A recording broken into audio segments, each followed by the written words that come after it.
Bismillahirrahmanirrahim. Assalamualaikum warahmatullahi wabarakatuh.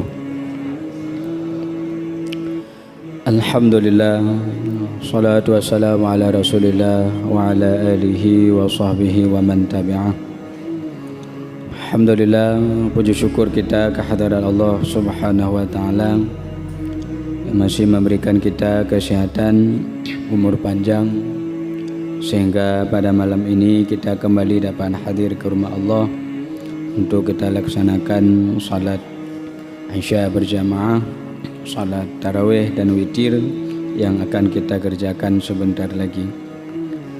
Salawat beriring salam marilah sama-sama kita sampaikan ke pangkuan alam Nabi Muhammad sallallahu alaihi wasallam serta sekeluarga dan sahabat beliau sekalian. Kaum muslimin muslimat jamaah salat Isya, tarawih serta witir yang dirahmati oleh Allah Subhanahu wa taala. Amalan yang diperintahkan oleh Rasulullah untuk kita kerjakan dalam bulan Ramadan ini, bahkan Rasulullah menyuruh kita untuk memperbanyak melakukannya. Yang pertama,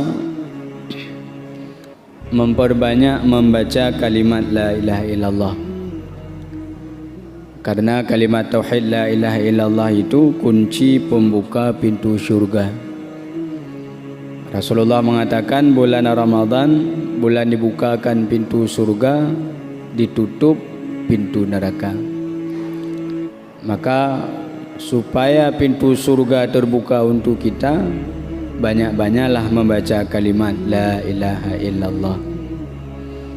Yang kedua, Rasulullah menyuruh kita untuk memperbanyak membaca kalimat istighfar. Astaghfirullahaladzim alladzi la ilaha illa huwal hayyul qayyum wa atubu ilaih. Karena bulan Ramadan ini bulan Allah menatap hambanya dengan penuh kasih sayang. Ketika ada seorang hamba yang ingin kembali kepada Allah, Allah Ta'ala dengan senang hati menerima kita. Maka Rasulullah menyuruh kepada kita untuk memperbanyak membaca istighfar. Kemudian yang ketiga, memperbanyak memohon surga. Mintalah kepada Allah supaya Allah menganugerahi kepada kita surga. Walaupun kita beramal, tetap kita minta dengan lisan kita, dengan hati kita, Allah memberikan surga kepada kita. Walaupun ibadah kita, salat kita, puasa kita dan lain sebagainya, itu jaminan surga, tapi belum lengkap kalau belum kita minta surga kepada Allah Subhanahu wa ta'ala. Yang keempat, meminta perlindungan kepada Allah dari api neraka. Maka ketika Aisyah bertanya kepada Rasulullah, ya Rasulullah, kalau seandainya nanti tiba malam Lailatul Qadar, apa doa yang mesti saya baca?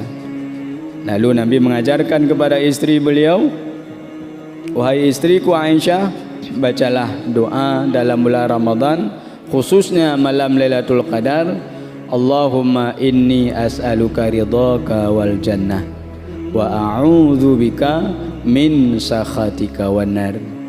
Ya Allah, saya mohon keridhaanmu, saya mohon surgamu berikan kepada saya. Ya Allah, saya mohon lindung dari kemarahanmu, dan saya mohon lindung kepadamu ya Allah dari nerakamu. Maka jamaah yang dirahmati oleh Allah Subhanahu wa ta'ala, begitu pentingnya kita minta surga kepada Allah, dan begitu pentingnya kita meminta perlindungan dari api neraka. Karena semua kita nggak ada rencana masuk neraka, nggak ada. Semua kita ingin masuk surga. Bahkan orang yang tidak salat sekalipun, kalau kita tanya, pasti dia jawab mau masuk surga. Tapi tentu orang yang tidak beramal tidak akan bisa masuk ke dalam surga. tentang neraka, ada suatu hal yang dibuka oleh Allah, bahwa orang-orang yang dalam neraka itu karena saking beratnya siksaan, sehingga ada 4 permintaan mereka kepada Allah.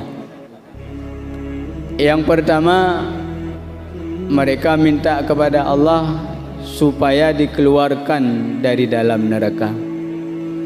Ketika mereka merasakan bagaimana siksaan, beratnya siksaan dalam neraka, yang sakitnya ribuan kali lipat daripada sakit kita di dunia ini. Kalau kita kena pisau sakit di dunia, tapi kalau kena pisau di neraka itu ribuan kali lipat lebih sakitnya, sehingga ahli neraka ini tidak sanggup menahannya.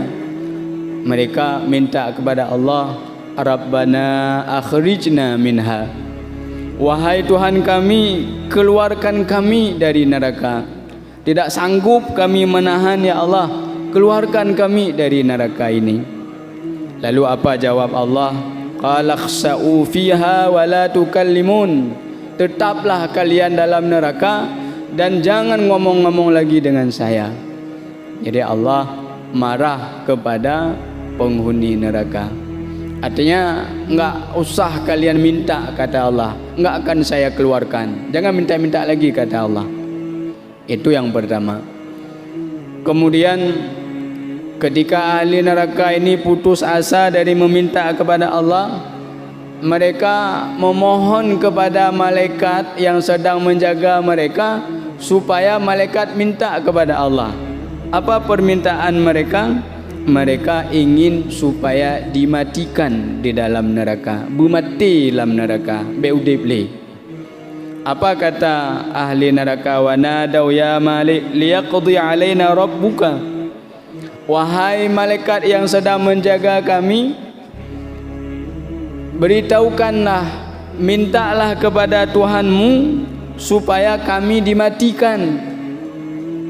Lalu apa jawab malaikat? Qala innakum makithun, kalian tidak akan mati-mati lagi. Jadi kalau dalam dunia ini, kalau kita sakit berat lalu meninggal, kan selesai sakitnya. Tapi kalau sakitnya dalam neraka itu enggak selesai-selesai, enggak hilang-hilang. Kemudian malaikat mengatakan kepada mereka, laqad ji'nakum bil haqq walakinna aktsarakum lil haqqi karihun. Bukankah dulu kalian sudah datang orang yang membawa kebenaran?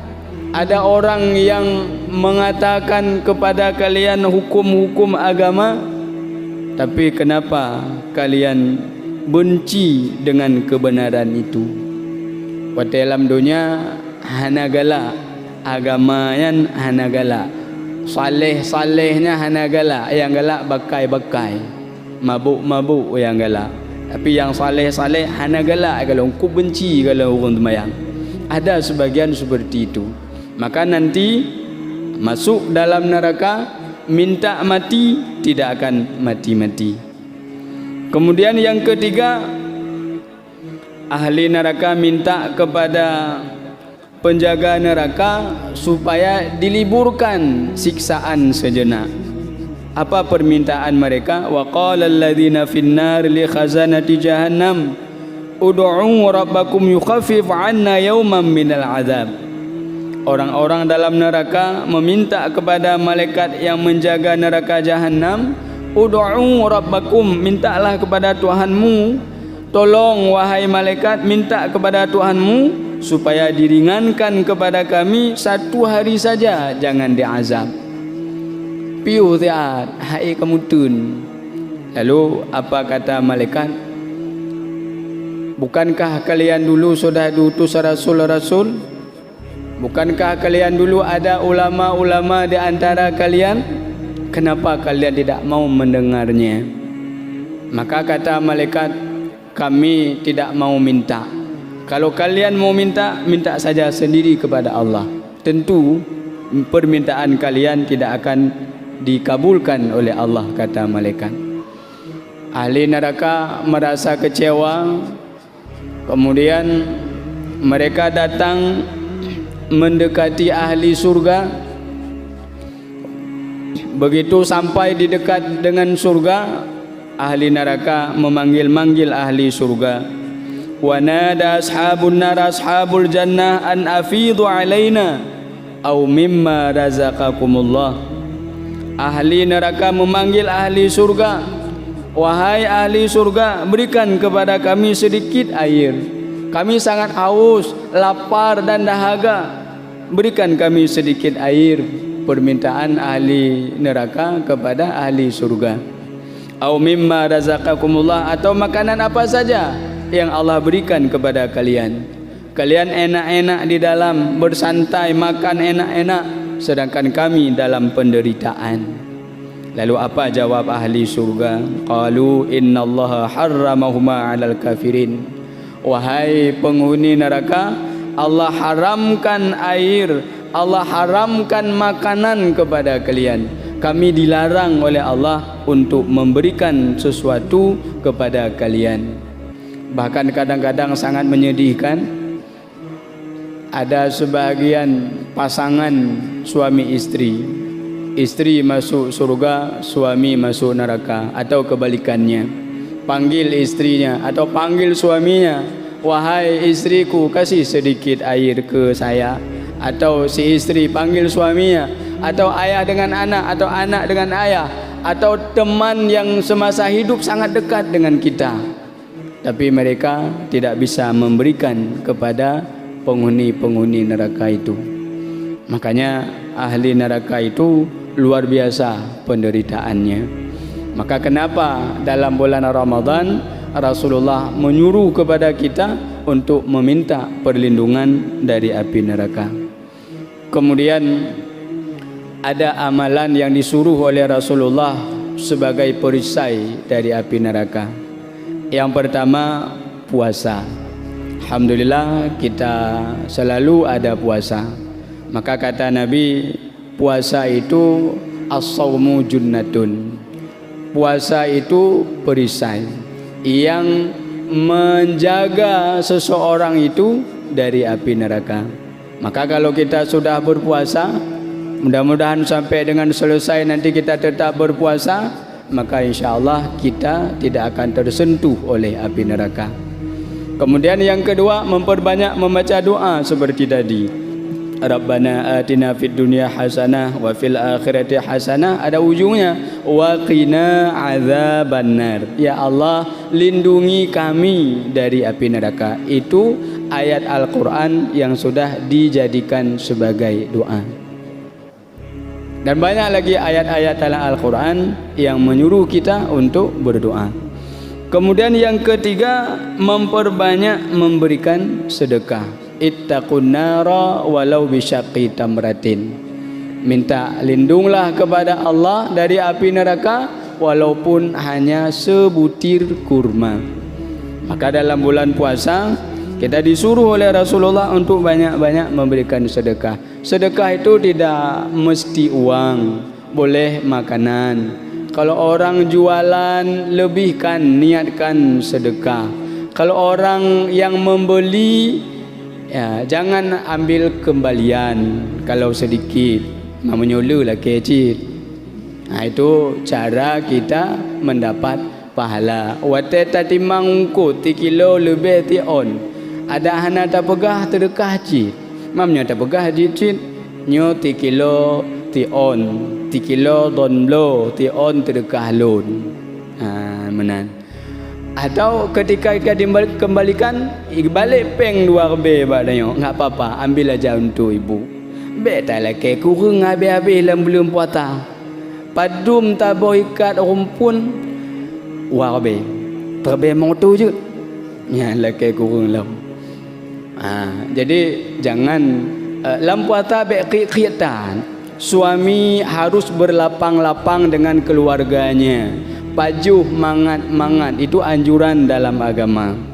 Belo jungkut yang mangat-mangat hana pupu dalam bulan puasa. Beli ikan, beli makanan enak-enak disuruh tu dalam bulan Ramadan. Punya bulan lain mungkin bakir deh. Tapi kalau bulan Ramadan itu jangan. Belikan baju untuk isteri bulan Ramadan, belikan emas untuk isteri. Kata tenang mak-mak ikut. Isteri juga begitu. Belikan sesuatu untuk suami. Karena sedekah isteri pada suami sama besar pahalanya dengan sedekah suami kepada isteri. Mamanya hana tepeng kanu menteng kasih, itu sedekah yang paling besar. Mudah-mudahan Allah memberikan kita kelapangan rezeki, selamat iman, mudah-mudahan kita masuk ke dalam surga Jannatun Naim. Amin ya rabbal alamin. Assalamualaikum warahmatullahi wabarakatuh.